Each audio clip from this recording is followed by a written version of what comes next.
Noches, buenas tardes, buenos días a todo el honorable grupo de la ya prestigiada Universidad Internacional de Ciencias Teológicas, el Kairos de Dios. Les habla y les saluda desde el Edén de México y Perla del Sureste, nuestro bellísimo estado de Tabasco, su amigo el pastor Jonás Muñoz Morales. Y en esta ocasión me corresponde exponer sobre el apostolado de Pablo, basado en la primera carta a los Corintios capítulo 15, versículos 7 al 10. Pero para esto es necesario hacernos una pregunta interesante. ¿Es válido el nombramiento de Pablo? Para esto vamos a estudiar este caso lo más cerca posible y necesariamente tendremos que recordar algunos requisitos para poder tener este nombramiento. Hacernos o formularnos varias preguntas para entender la validez del apostolado de Pablo y leer algunos historiadores o padres de la iglesia según las posturas que ellos tienen. Pero entremos un poquito en materia. Notemos que en el versículo 7, Pablo habla de su aparición a todos los apóstoles, por aquellos que dudaron y que quizás siguen dudando hasta el día de hoy del apostolado de Pablo. Pero para esto veamos que en un versículo anterior dice a la letra: después apareció a más de 500 hermanos, junto de los cuales muchos viven aún y otros son muertos. No tenemos ninguna documentación de esta aparición, excepto este versículo. No obstante, la temprana iglesia la conocería. Al fin y al cabo, 500 personas vieron al Cristo resucitado en esta aparición y ellas transmitirían la palabra por todo lo alto. El comentario de Pablo acerca de los 500 estando aún vivos nos dice que estos cristianos corintios pueden verificar esta aparición si están dispuestos a hacerlo. Había cientos de testigos que aún vivían que lo podían confirmar. El versículo 7 en la parte A dice a la letra: después apareció a Jacobo. Pablo no especifica cuál Jacobo, Santiago. Se le apareció. En la lista de apóstoles que aparece en Lucas 6, 14 al 16, se mencionan tres hombres que se llaman Jacobo. El Jacobo del versículo 14 es hijo de Zebedeo y hermano de Juan. En versículo 15, Jacobo es hijo de Alfeo, de quien no sabemos nada más. El Jacobo de versículo 16 no era apóstol, sino el padre del apóstol Judas, no el Iscariote. También es posible que se trate de Jacobo, el medio hermano de Jesús. En su carta a los Gálatas en Marcos 6:3 hace mención acerca de esto. Ahora, Pablo se refiere a Jacobo, el hermano del Señor, como apóstol, según nos dice Gálatas 1:19. Pero sin embargo, Eusebio se refiere a este Jacobo como el primer obispo de Jerusalén y le da el título de el justo. Ahora, notemos que católicos piensan que este Jacobo es primo de Jesús y no lo toman como su hermano. Además de los 12 apóstoles originales, cuyos nombres aparecen en Mateo 10, 2b al 4, los siguientes también aparecen como apóstoles en otros lugares. Ejemplo, Matías en Hechos 1:26, Pablo en Hechos 14:14 y Gálatas 1:1, Bernabé en Hechos 14:14. Santiago, el hermano del Señor, aparece en la primera carta a los Corintios 1:19. Y quizás los hermanos del Señor también, según la primera carta a los Corintios 9:5. Andrónico y Junia en Romanos 16:7. Pero cuando Pablo dice después a todos los apóstoles, en este versículo se refiere a una sola aparición. Lo más probable es que Pablo no estuviera entre los apóstoles que vieron esa aparición, sino si no lo hubiera mencionado. No se sabe si algunos de la lista de arriba que mencioné estarían ausentes durante esta aparición. Ahora, pero Pablo dice de él, y el postrero de todos, como un abortivo. Él utiliza el vocablo ectromati, que viene de ectroma, y hace atribución a él después cuando dice, me apareció a mí. Ahora, la aparición de Jesús a Saulo se relata en Hechos 9:1-8, en el cual no voy a entrar en materia porque todos conocemos casi esta historia. Ahora, Pablo se atribuye así como un abortivo, y vuelvo a mencionar, utiliza este vocablo, ectromati. Los griegos usaban la palabra ectroma para el aborto, un bebé nacido en un momento equivocado. Pablo la usa para describirse a sí mismo porque se hizo apóstol bastante más tarde que los demás, después de la ascensión de Jesús. Al contrario de los 12 apóstoles originales, Pablo nunca pudo caminar por Israel con Jesús, ni pudo oírle hablar a las multitudes, ni presenciar sus milagros. Ahora, veamos claramente que el apóstol Pablo dice a la letra, porque yo soy el más pequeño de los apóstoles, que no soy digno de ser llamado apóstol, porque perseguía a la iglesia de Dios. Algunos cristianos corintios criticaban a Pablo diciendo, porque a la verdad las cartas son graves y fuertes, mas la presencia corporal flaca y la palabra menospreciable en 2 Corintios 10:10. Pablo, sin embargo, no es ninguna violeta marchita, eso lo sabemos todos. En otro lugar, se defiende vigorosamente relatando el sufrimiento que enduró a causa de Cristo. Ahora, declara que Dios le había apartado para el ministerio antes de haber nacido, según Gálatas 1:15. Y él habla de cómo Santiago y Cefas, o sea, Pedro, y Juan patrocinaron su ministerio apostólico, según Gálatas 2:9. En su carta a los filipenses dice él, aunque yo tengo también de qué confiar en la carne, si alguno parece que tiene de qué confiar en la carne, yo más, circuncidado al 8º día, del linaje de Israel, de la tribu de Benjamín, hebreo de hebreos, cuanto a la ley, fariseo, cuanto al celo, perseguidor de la iglesia, cuanto a la justicia que es en la ley, irreprensible, según Filipenses 3:4-6.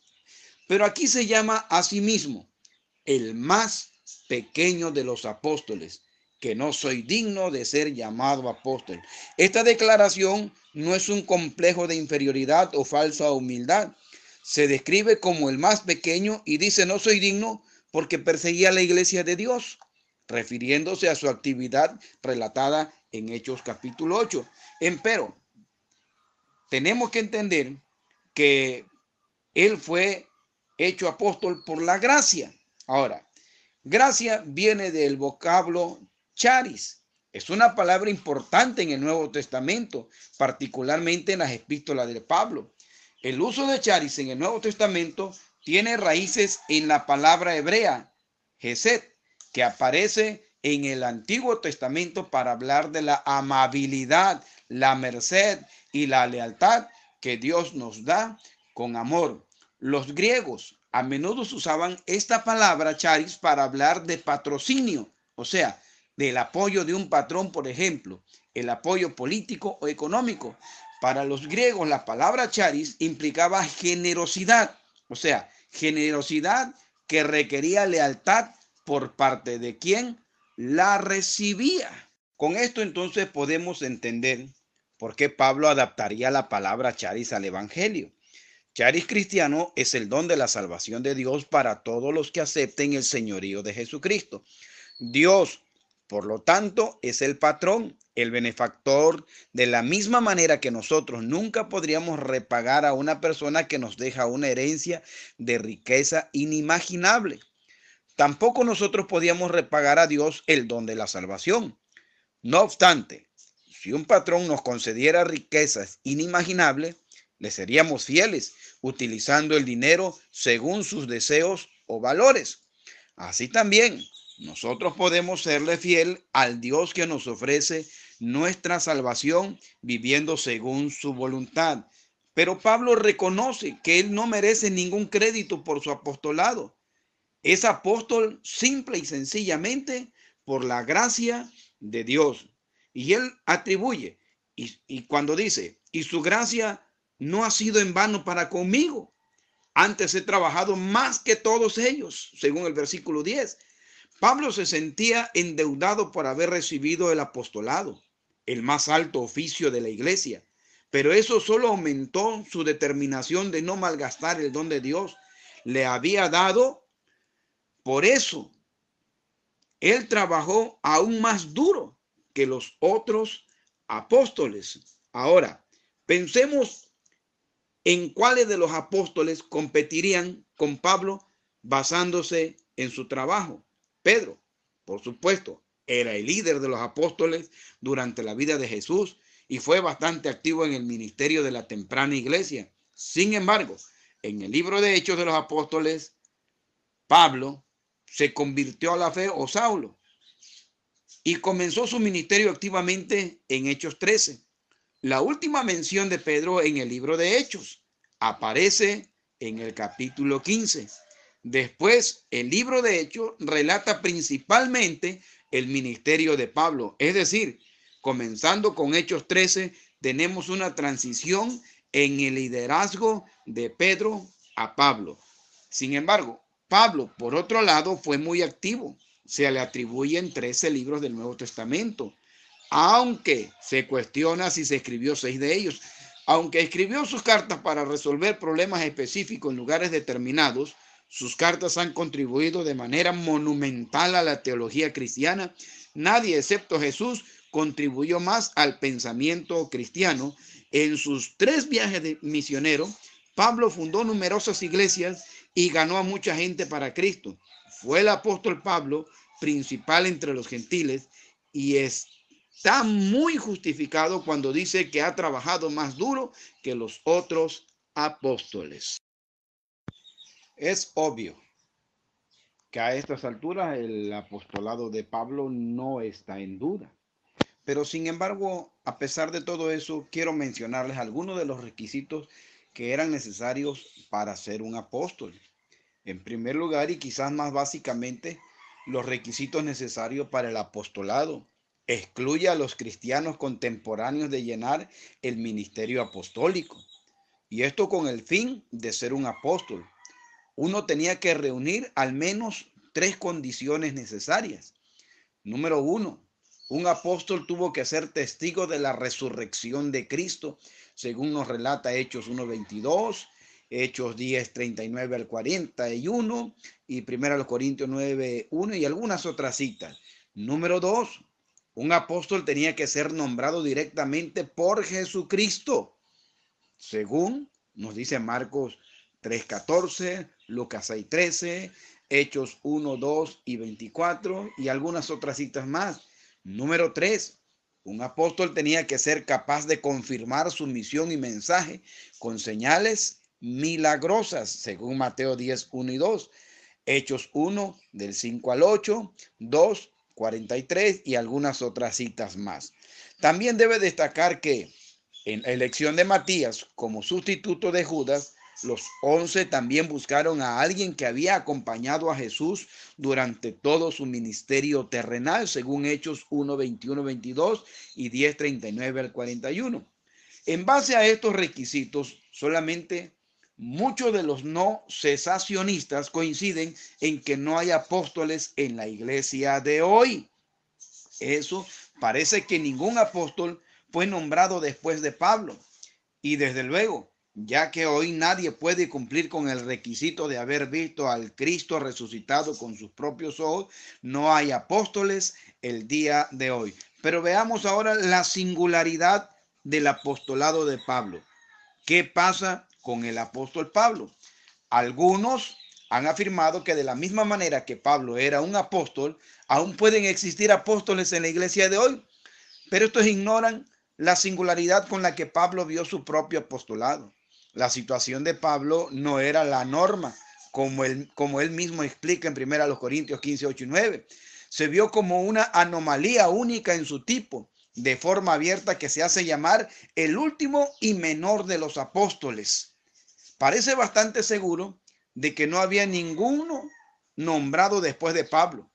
Cuando Pablo habla de las apariciones del Cristo resucitado, él hace hincapié en la forma inusual en la que Cristo se le apareció y conecta con eso con la afirmación de que esta era la última aparición de todas y que él mismo, de hecho, el menor de los apóstoles, incapaz de ser llamado apóstol. Debido a que el apostolado de Pablo era único, no es un patrón que deberíamos esperar haber replicado en la iglesia de hoy. Y en continuidad con esto, veamos un poquito más de cerca la autoridad apostólica y el cierre del canon. Es nuestra creencia de que si nos atenemos a un canon cerrado, también debe ser respetado por el cese de la misión apostólica. Observemos la relación que existe entre los apóstoles y los escritos de la Escritura. Los apóstoles del Nuevo Testamento tenían un único tipo de autoridad en la iglesia primitiva: la autoridad para hablar y escribir palabras que fueron palabras de Dios. En un sentido absoluto, no creerlas o desobedecerlas es no creer o desobedecer a Dios. Los apóstoles, por lo tanto, tenían la autoridad para escribir las palabras que se convirtieron en palabras de la Escritura. Este hecho en sí mismo nos debería sugerir que hay algo único en el oficio de apóstol y que no podemos esperar que continúe hoy, porque hoy nadie puede añadir palabras a la Biblia y hacer que se consideren como palabras de Dios o como parte de la Escritura. Hebreos 1 y 2 indica que lo que Dios reveló por primera vez a través del Antiguo Testamento, más tarde y más plenamente, Él reveló a través de su Hijo. El Nuevo Testamento, entonces, es la revelación de Cristo a su iglesia. Comienza con su ministerio terrenal en los 4 evangelios y continúa a través de las epístolas, cartas que fueron escritas por sus representantes autorizados. Esto quiere decir que en lugar de los apóstoles de vida presentes en la iglesia para enseñar y gobernar, tenemos en su lugar los escritos de los apóstoles. En los libros del Nuevo Testamento, las escrituras del Nuevo Testamento cumplen para la iglesia de hoy en día la enseñanza autoritativa absoluta e instrucciones para gobernar las funciones que fueron cumplidas por los mismos apóstoles durante los primeros años de la iglesia. El papel fundamental de los apóstoles, estrechamente relacionado con lo anterior, está el hecho de que los apóstoles eran parte de la época fundacional de la iglesia, puesto que la etapa del fundamento procede a la superestructura. Es apropiado deducir que los apóstoles fueron dados a la iglesia para sus etapas iniciales. Los padres de la iglesia, justo después de la era apostólica, entendieron la obra de los apóstoles para constituir una única etapa fundacional de la iglesia. El hecho de que hacen referencia a esto en el pasado como algo distinto de sus propios ministerios indica que entendieron que la edad apostólica había pasado y por lo tanto la etapa de fundación se había terminado. Mientras que la cesación del oficio o del don apostólico en última instancia no probó el caso cesacionista, sí fortalece la posición global, especialmente en pasajes como 1 Corintios 12, 28 al 30, donde el apostolado está enlistado en conexión directa con los otros dones carismáticos y otros oficios.